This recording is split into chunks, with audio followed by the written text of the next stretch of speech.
E aí galera, professor Fernando Trevisol aqui, espero que todos estejam bem. Vamos a mais uma aula de física e nessa aula a gente vai estar corrigindo as atividades propostas na última aula, ou seja, as atividades sobre dinâmica 1. Então vamos lá, vamos começar aqui então. Exercício 1. Sobre o conceito de força, assinale a alternativa incorreta. Então vamos lá. A força é uma grandeza vetorial? Sim, é correta. Então não é essa que ele quer que a gente assinala. Essa está correta. Força é uma grandeza vetorial, né? Para a gente definir força, a gente tem que falar a intensidade, a direção e o sentido daquela força, né? Uma grandeza vetorial. A força é responsável por causar aceleração, equilíbrio e deformidade? Sim, também está correta. Se conhecermos a intensidade de uma força resultante, então temos toda a informação possível sobre essa força? Não. Como eu já falei, a força é uma grandeza vetorial. Para essa grandeza ser expressa completamente, tem que ter a informação sobre a intensidade, sobre a direção e sobre o sentido. Então, a resposta incorreta aqui é a alternativa C. Tá? Vamos ver por que a D e a E estão incorretas. Ou melhor, estão corretas, né? Para conhecer totalmente a informação da grandeza força, é necessário saber a intensidade, o sentido e a direção. Sim, foi o que eu acabei de falar, tá? E aí, vamos ver por que ela está correta. A unidade de força no sistema internacional, né, SI, né, a abreviação SI, é o Newton. Sim, tá certo também, tá correto, beleza? Então, eliminamos o exercício 1, podemos ir agora para o exercício 2, tá? Vamos lá, exercício 2. Sobre a primeira lei de Newton, assinale a alternativa incorreta. Vamos lá. Se a soma de todas as forças sobre um corpo for zero, então esse corpo tende a permanecer em repouso ou em velocidade constante. Correto, é exatamente assim que está na apostila e foi assim que eu falei para vocês na videoaula, tá? B. O corpo em equilíbrio é um corpo que está ou em velocidade constante ou em repouso. Correto, né? Porque as duas primeiras afirmações dizem a mesma coisa. Ó. Se todas as forças sobre um corpo for zero, então aquele corpo tende a permanecer em repouso ou velocidade constante. Beleza? Então, se o somatório de todas as forças for zero, então aquele corpo está em equilíbrio. Então, se ele está em equilíbrio, quer dizer que ele está ou em velocidade constante ou em repouso, tá? Lembra dos exemplos que eu dei para vocês na aula, por exemplo, no espaço sideral, né? Se tu deixa alguma coisa bem paradinha lá, vai ficar parada. Mas se der um petelecozinho só, ela vai sair com velocidade, sempre vai ficar com aquela velocidade, porque o corpo tende a permanecer com a mesma velocidade que ele tinha, tá? É a tendência que o corpo tem de ficar ou velocidade constante ou em repouso, tá? C. A massa de um corpo está diretamente relacionada à quantidade de inércia que este corpo possui. Correto. Quanto mais massa tem um corpo, maior a inércia. Quanto mais massa tem um corpo, mais difícil é de mover aquele corpo ou de fazer aquele corpo parar, né? Parar o movimento dele, tá? Por isso que quanto mais massa, mais inércia, tá?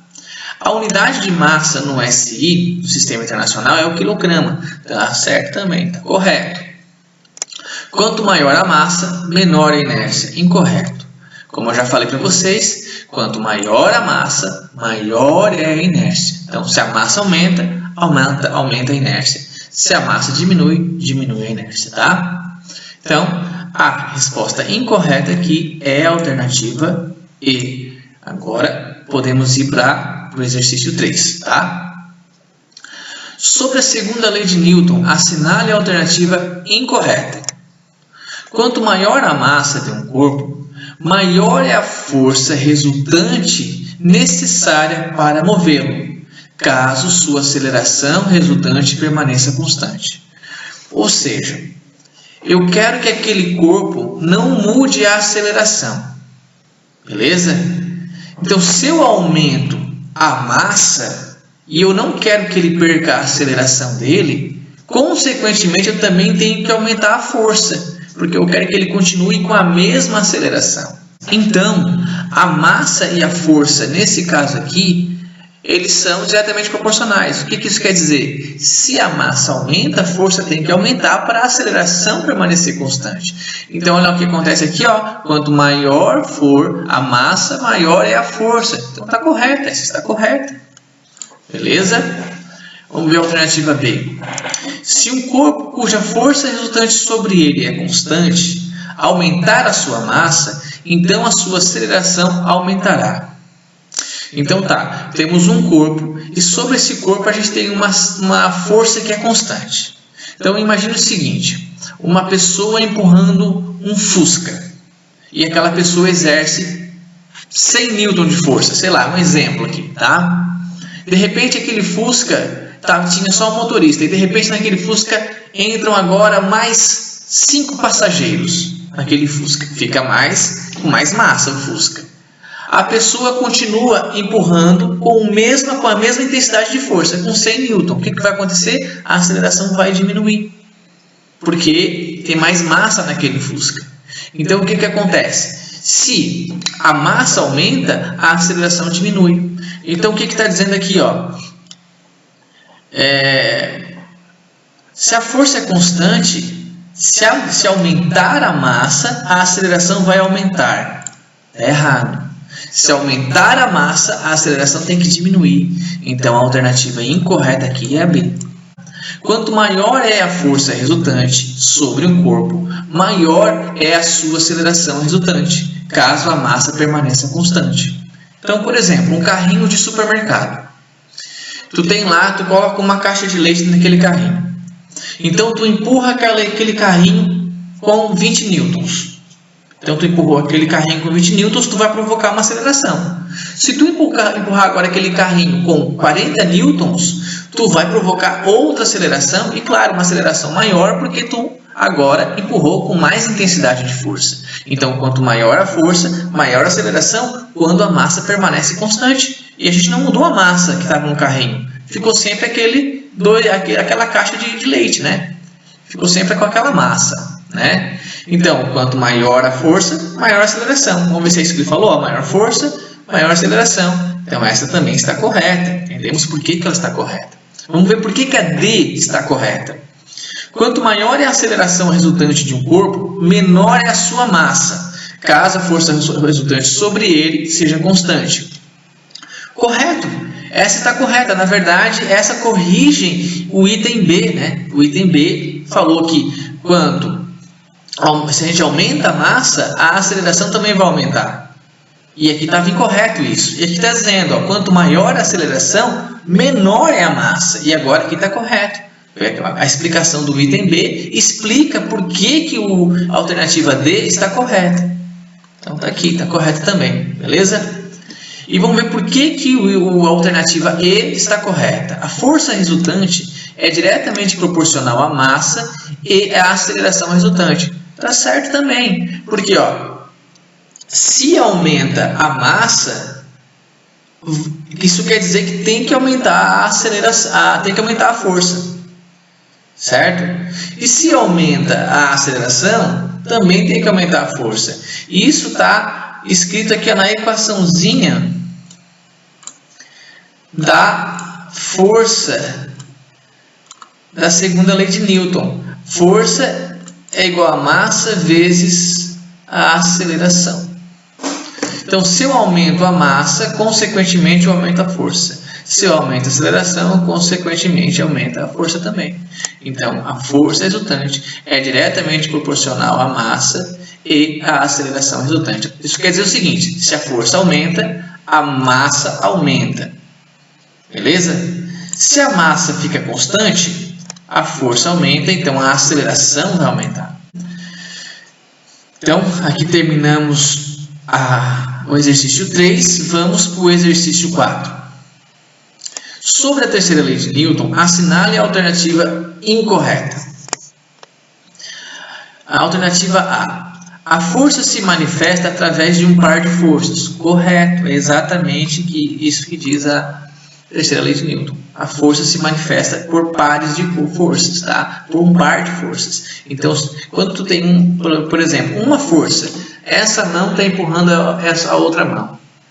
Aqui existe um par de força. essa faz uma ação contra a mão esquerda e a mão esquerda reage com outra força, com uma força de reação sobre a mão direita, tá? Então sempre acontece assim. E essa força são geradas e exercidas sobre esses corpos, sobre os dois corpos, tá? Vamos lá, vamos ver o que acontece com o item B aqui. Para uma força de ação, existe uma força de reação de mesmo modo, de mesma direção e sentido oposto. Correto também, olha só. Essa força faz uma força para lá, né? Para lá, no sentido horizontal, com uma certa intensidade. A intensidade que essa aqui vai reagir vai ser a mesma, também vai ser horizontal, mas no sentido oposto. Agora, nesse sentido aqui. Beleza? Então, está correto também. As forças de ação e reação são exercidas sobre os corpos que a geraram. Também está correto. Olha só. Essa mão aqui gera uma força de ação sobre essa mão. Em reação, essa mão aqui gera uma força sobre essa mão. Então, as forças, elas são exercidas sobre os corpos que a geraram. Claro que a mão que gerou a força de ação vai receber a força de reação. E a mão que gera a força de reação vai receber a força de ação. Tá? D. Se um corpo A exerce uma força de ação sobre o corpo B B exercerá uma força de reação sobre o corpo A de mesmo modo, na mesma direção e sentido oposto. Correto. Exatamente tudo que nós falamos até agora. Agora falou em corpos, né? Se o corpo A exerce uma força de ação sobre o corpo B vai exercer uma força de reação sobre o corpo A com o mesmo módulo, com o mesmo sentido, com a mesma direção, mas sentido oposto. O que foi falado até agora, tá? Também está correto. Vamos ver por que a E está incorreta. Os pares de forças, ação e reação podem ser exercidas em um só corpo. Não. Os pares de força, ação e reação sempre vão ser exercidas em dois corpos distintos. E esses dois corpos são aqueles que geram as forças. Tá? Então, o corpo que vai sofrer a ação da força de reação é aquele corpo que gerou a força de ação. E o corpo que vai sofrer a força de ação é o corpo que gerou a força de reação. Tá? Por isso que essa está incorreta e por isso que a gente assinala ela, porque o exercício pediu para a gente assinalar a alternativa incorreta. Tá? Vamos agora para o exercício 5. Então vamos lá. Suponha que as forças F1 e F2 são as únicas forças exercidas sobre um corpo, que formam um ângulo de 90 graus entre si e que seus módulos é de F1 20 newtons e F2 de 21 newton. Calcule a intensidade de força resultante sobre esse corpo, né? A intensidade de força sobre esse corpo. Tá. O que a gente vai fazer aqui, ó? A gente viu o seguinte, tem duas forças, tem uma força F1, uma força F2 e fazem um ângulo de 90 graus. Se faz um ângulo de 90 graus, quer dizer que as forças não estão paralelas entre si. Quer dizer que elas estão o quê? Como é que a gente aprendeu? A gente aprendeu uma palavrinha lá, qual foi? Ortogonais. Também pode ser ortogonal, né? Mas foi outra palavrinha. Vocês lembram? Perpendicular. Perpendicular, tá? Perpendicular quer dizer o seguinte, um está completamente na vertical, o outro está completamente na horizontal, ou seja, um está exatamente transversal ao outro. Isso é ter 90 graus entre si. Quando nós temos esse caso, se a gente for lá de novo na aula de vetores ou na apostila de vetores, a gente vai ver que esse é o segundo caso da soma de vetores, quando os vetores têm 90 graus entre si. A gente aplica a lei, a soma da poligonal, né, a regra da poligonal, e depois aplica o que? Aplica o teorema de Pitágoras. É o que a gente vai fazer aqui, ó. Então a gente tem F1 está aqui, ó. Vou colocar a setinha por cima, ó. F1. Aí F2, vou colocar aqui, depois eu ajeito, ó, esse aqui é o F2.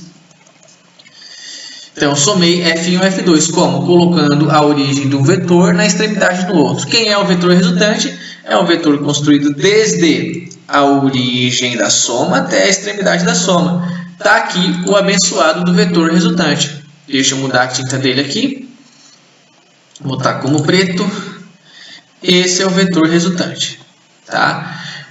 Percebe que a soma da regra da poligonal deu um triângulo retângulo. Quando a gente vê um triângulo retângulo, temos que lembrar de Pitágoras. Lembrando de Pitágoras, temos que lembrar que a hipotenusa ao quadrado é igual à soma dos catetos ao quadrado. Então, foi o que foi feito aonde? Foi o que foi feito aqui, galera. Vou mostrar para vocês, ó. Aqui, ó. Então, quem é a hipotenusa? A hipotenusa é força resultante. Quem é um cateto? F1, outro cateto, F2. Agora é só substituir os valores. F1 é igual a 20 newtons, foi colocado aqui, 20 ao quadrado. F2 é igual a 21, foi colocado aqui, 21 ao quadrado. 20 ao quadrado é igual a 400, 21 ao quadrado, 441. 400 mais 441 dá 841. Esse expoente passa para o outro lado em forma de raiz, então vai ficar raiz de 841 e a raiz de 841 é igual a 29, então a força resultante, essa força resultante aqui é igual a 29 newtons. Beleza? Temos que saber somar vetorialmente, tá bom? Se trata de uma grandeza vetorial, força é uma grandeza vetorial. E não é somar 20 mais 21, não. A gente tem que ver qual é a direção, qual o sentido. E tudo vai se dar como é que se fica o desenho. Se o desenho ficar duas coisas paralelas, dois vetores paralelos, se os dois estão no mesmo sentido, a gente soma. Se um está no sentido, o outro está no outro, a gente diminui um do outro, porque um está contra o outro. Se os dois estão num ângulo de 90 graus, a gente aplica o teorema de Pitágoras como fez aqui. Se eles estão em outro ângulo que não é 90 graus, o que a gente tem que aplicar? Lei dos cossenos. Nós estudamos isso lá em vetores, tá? Tem que ficar ligado nisso, tá bom? Próximo exercício. Não. Antes de mais nada, 29 é a alternativa A, tá? 29 newtons. Exercício 6. A intensidade da força resultante sobre um corpo de massa m igual a 8 kg é de 58 newtons. Calcule a aceleração resultante em metros por segundo ao quadrado sobre esse corpo. Tá? Então, ele deu para a gente a massa e a força. Quer saber o que? A aceleração resultante. Bom, se a gente pegar e olhar para aquela equação que a gente aprendemos lá na lei fundamental da dinâmica, que é a segunda lei de Newton, a lei fundamental da dinâmica é a segunda lei de Newton, tá? A gente for ver isso, a gente vai ver que a equação que a gente aprendeu lá na lei fundamental da dinâmica foi essa aqui. Força resultante é igual massa vezes aceleração resultante. Então, vejam, a gente tem aqui, ó, a força resultante, que foi dada a informação pela questão. Temos também a massa, que a informação também foi dada pela questão. E temos a aceleração resultante, que é o que a questão pede. Por isso que eu sei que eu tenho que usar essa equação. Por quê? Tudo que a questão pede, né? E o que ela fornece está nessa equação. Agora basta a gente substituir os valores. Então a gente sabe que a força resultante é igual a 58, que a massa tem um valor de 8, beleza? E a gente quer saber o valor de quem? Da aceleração resultante. Esse 8 passa para o outro lado dividindo, vai ficar 58 dividido por 8. 58 dividido por 8 vai dar 7,25. Isso quer dizer que a aceleração resultante é igual a 7,25 metros por segundo ao quadrado, o que nos dá a alternativa D. Tranquilo, né? Vamos agora para o exercício 7. Ó, a figura a seguir representa um bloco de massa igual a 9 kg sobre uma superfície perfeitamente lisa. Sabe-se que o módulo da força F1 é igual a 21 newton, o módulo da força F2, caso o bloco esteja em equilíbrio e caso o bloco tenha uma intensidade de aceleração igual a 3 metros por segundo ao quadrado, para a esquerda são, respectivamente, ele está perguntando duas coisas aqui, dois casos. Ó. O módulo, ele quer saber o módulo da força F2. Então, a gente tem um desenho aqui, tem uma força F1, que ele deu o valor, a força F1 é de 21 Newton, e ele vai perguntando assim, ó, o módulo da força F2, caso o bloco esteja em equilíbrio, esse é um caso, e caso o bloco tenha uma intensidade de aceleração igual a 3 metros por segundo ao quadrado para a esquerda, são, respectivamente, então o que ele está dizendo? Ó? No segundo caso, é como se esse bloco tivesse uma aceleração resultante para a esquerda, que eu vou botar aqui com uma setinha e uma letra A, uma aceleração resultante para a esquerda. É o segundo caso. Então, vamos ver como é que a gente pode fazer isso. Bom, primeiro a gente pega todas as informações, os dados fornecidos pela questão. A massa é de 9 kg, a força F1 é de 21 newtons e no segundo caso a aceleração é de 3 metros por segundo ao quadrado. No primeiro caso a aceleração é zero, tá? Porque está em equilíbrio, então a força resultante ou a aceleração é zero. Tá? Então, o que a gente tem aqui? Tem que somar, né, os dois vetores, o vetor F1 e o vetor F2. Tá? Então, eu fiz aqui, ó, FR vetorial é igual a F1 vetorial mais F2 vetorial. Tá? Agora, eu já vou colocar o sentido. Então, eu vou dizer que tudo que está para direita é o sentido positivo. Então, FR é igual a F1 negativo, porque está para a esquerda, mais F2 positivo, porque está para a direita. Substitui os valores. No caso de uma aceleração, ou melhor, de um equilíbrio, a força resultante, ó, quando a gente tem um equilíbrio, no caso de equilíbrio, a força resultante ela é zero. Ou seja, quando o corpo tem velocidade constante ou está em repouso, nós temos um corpo em equilíbrio. Quando o corpo está em equilíbrio, a força resultante sobre esse corpo é zero. Primeira lei de Newton, tá? Tem que lembrar da primeira lei de Newton para fazer isso aqui. Tá? Aí vai ficar 0 igual a menos 21, porque F1 é igual a 21, tá? Mais F2. Esse menos 21 passa para o outro lado positivo, vai ficar 21 igual a F2. Isso quer dizer que F2 é igual a 21 newtons. Tudo bem? Tá feito aqui. Encontramos o valor da força F2 caso o corpo, o bloco, esteja em equilíbrio. Tá? Agora vamos ver o seguinte. Caso esse bloco tenha uma aceleração para a esquerda de 3 metros por segundo ao quadrado. Olha só. Mesma coisa. Vejam que a soma vetorial ela começa da mesma forma nos dois casos. Ó.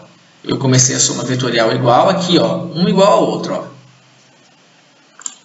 Só que nesse caso aqui agora, nós temos uma aceleração. E quando nós temos aceleração, no lugar da força resultante, ó, a gente vai colocar quem? Massa vezes aceleração. Porque aqui, nesse caso aqui, quando a gente tem uma aceleração, a gente tem o quê? A segunda lei de Newton. A lei fundamental da dinâmica, que diz que a força é diretamente proporcional à massa e à aceleração. Então, a gente coloca aqui massa vezes aceleração resultante no lugar de FR, porque FR é igual a M vezes AR. Tá? Igual F1 negativo, porque F1 aponta para a esquerda, e F2 positivo, porque F2 aponta para a direita. Beleza? Tá. Aí, olha só, esse 3 aqui, ó, não foi colocado o sinal, mas como a aceleração também aponta para a esquerda, eu tenho que colocar aqui, ó, também um sinal de menos quando eu for colocar, vou ter entre parênteses, menos 3. Então, ficou a massa, que é 9 quilos, né, vezes a aceleração, mas eu não botei só 3, eu botei menos 3, por quê? Porque a aceleração aponta para a esquerda. Então, mais com menos dá menos, 9 vezes 3, 27. Aí, F1 a gente sabe que é 21, foi colocado aqui. Aí, esse 21 vai passar para o outro lado, positivo. Aí, menos 27 com mais 21, menos 6. Isso quer dizer que F2 é igual a menos 6 Newton. O que isso quer dizer? Quer dizer o seguinte, que nós temos uma força de menos 6 N também em F2. E aí, o que nós podemos falar? Podemos falar o seguinte, que esse desenho aqui quase nos enganou. Então, na verdade, nós temos duas forças empurrando ou puxando esse bloco aqui para a esquerda. Tanto F1 quanto F2 estão fazendo esse bloco ir para a esquerda. Tá? Vejam que tanto F1 quanto F2 tem valores negativos. Ó. O F2, a gente viu aqui que é negativo, o resultado dele deu um resultado negativo. E a gente sabe que F1 é negativo, por quê? Porque F1, a gente já sabe que ele aponta para a esquerda. Então, esse vetor do jeito que está aqui, para o segundo caso, para o caso onde nós temos uma aceleração de 3 metros por segundo ao quadrado, ele não serve. O correto é nós temos o vetor F2 também apontando para a esquerda. Temos dois vetores negativos. O vetor F1, que é igual a 21 newtons, e o vetor F2, que é igual a menos 6 newtons. Todos os dois negativos. Beleza? Mas isso não influencia na resposta. Por quê? Porque ele pede o módulo da força F2. E o módulo da força, lembram, gente? Não fala nada sobre sinais. Quando ele pede um módulo, ele não quer o sinal, ele só quer o valor, só a intensidade. Então, nós temos dois valores aqui, 21 e 6. O único que tem 21 e 6 é a alternativa B. Então, a gente assinala a alternativa correta, a alternativa B. Beleza? Seguindo para o próximo exercício. Vamos lá. Exercício 8. A figura a seguir representa um corpo de massa submetido a uma força F. Pelas informações fornecidas pela figura, os módulos das componentes vetoriais horizontais e verticais são, respectivamente. Então, ele quer que a gente decomponha esse vetor. Nós temos aqui, aqui tem a massa, né? Esse círculo aqui representa um corpo de massa, com uma massa M. Ele tem esse vetor aqui, esse vetor aqui que eu vou colocar com uma cor vermelha para vocês verem que eu estou destacando ele. Esse vetor aqui, que a gente não sabe qual é a intensidade dele. Mas o que ele quer? Quer que a gente calcule, através de todo o desenho que foi dado para nós aqui, as intensidades das componentes vetoriais e componentes verticais. E aí a gente tem que lembrar lá das aulas de vetores em decomposição de vetor. Então, esse vetor aqui, eu posso decompor ele em um vetor na horizontal, outro na vertical. Como é que a gente aprendeu nas aulas de vetores? Vamos tentar falar desde o princípio. Nas aulas de vetores a gente aprendeu assim, para decompor descendentemente um vetor, o que a gente faz? Primeira coisa, constrói dois eixos na origem desse vetor. Um eixo na vertical, vou colocar aqui, um eixo na vertical, vou botar em vermelhinho, tá aqui. Deixa eu aumentar um pouco o tamanho dele para vocês verem que tem um vetor ali. Eu acho que ainda está pequenininho aqui, um pouquinho mais. Dá para ver isso? Um eixo na vertical e outro eixo na horizontal. Tá, feito isso. Aí o que a gente faz agora? A gente vê em que ponto a sombra, né, a projeção desse vetor aqui, o final desse vetor pega em cada eixo desse. Como assim? Da seguinte forma, vou mostrar para vocês. A projeção desse vetor aqui, nesse eixo aqui que eu estou chamando de eixo X, tá? Deixa eu apagar que ficou feio demais. No que eu estou chamando de eixo X. A projeção dele começa daqui, tracejando aqui, uma linha reta, tá? Eu vejo que a projeção dele vai vir aqui, beleza? Esse aqui é a projeção dele, vai vir aqui em cima dessa linha aqui, vai vir aqui. Então, o vetor resultante dele aqui, vai ser um vetor construído, deixa eu botar outra cor aqui, uma cor preta, desde aqui da origem do nosso eixo. Opa, não era para fazer isso. Deixa eu fazer aqui fora, depois eu coloco aqui, até a projeção que nós fizemos. Então, esse é o vetor vertical que nós decompomos, a componente vertical. Quem é a componente horizontal? A componente horizontal é esse vetor aqui, ó. Deixa eu fazer até aqui, até aquele alinhamento ali, ó. Esse é o vetor horizontal. Deixa eu colocar aqui em cima, ó. Pronto, decompus. Fiz uma decomposição. Vi quem é a componente horizontal e a componente vertical. Qual é o módulo? Bom, está dizendo que cada quadradinho desse aqui, ó, vale 1 newton. Então, qual é o módulo desse vetor? É só eu contar, ó. 1, 2, 3, 4, 5, 6, 7, 8, 9, 10, 11, 12. Então, a componente horizontal é igual a 12 newtons. A componente vertical, 1, 2, 3, 4, 5, 6, 7, 8. A componente vertical é igual a 8 newtons. Então, agora que a gente decompôs, quem são os dois vetores? Né? Ele pediu na seguinte ordem, horizontal e vertical. Então, na horizontal é 12 e na vertical é 8. Então, horizontal 12 e 8. Tá, aqui é a letra A. Encontramos a resposta para o exercício 8. Beleza? Essa, depois que a gente entende como é que é feito, é muito tranquila, né, gente? Vamos agora para o exercício 9. A figura a seguir representa um corpo de massa M submetido a uma força F1, F2, F3, F4, forças, né?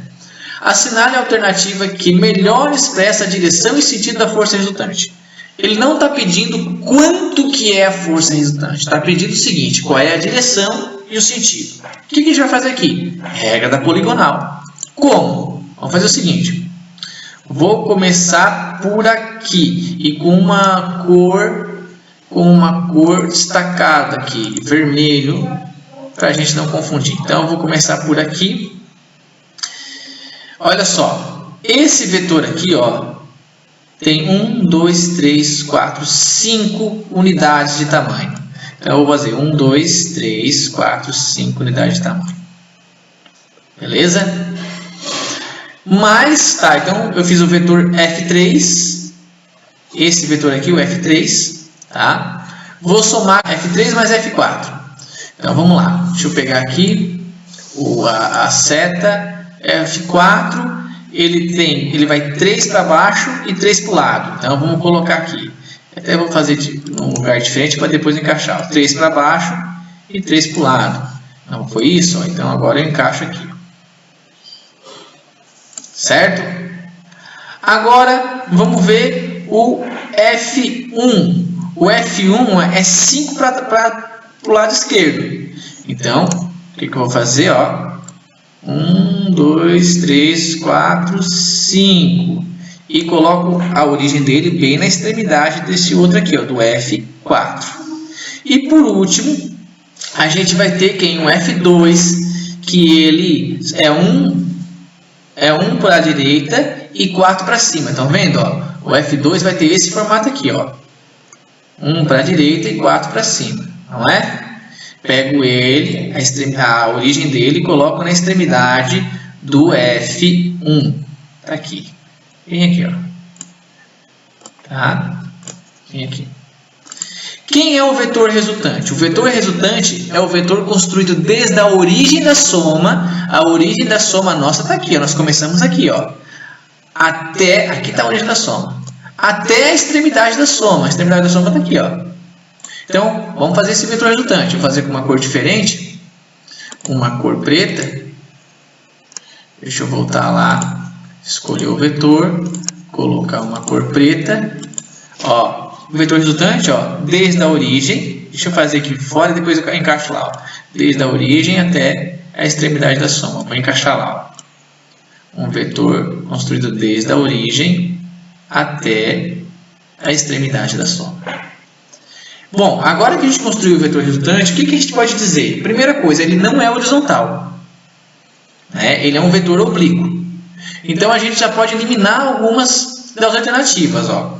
Bom, aqui diz que é uma direção oblíqua, pode ser. Aqui diz que é uma direção oblíqua. Diz aqui que ele é horizontal. Não é. Diz aqui que ele é vertical. Não é vertical. Aqui também diz que é vertical. Não é vertical. É oblíquo. Então, a direção é oblíqua. E vejam só, ele é um pouquinho para cima, porque ele aponta um pouco para cima, e um pouquinho para a direita, não é? Então, olha só, direção oblíqua, com sentido para a direita e para cima. Então, é esse aqui, ó. Por que não é AB? AB está dizendo assim, ó, a direção é oblíqua, mas o sentido é para a direita e para baixo. Ele não aponta para a direita e para baixo, ele aponta para a direita e para cima. Esse é o vetor resultante.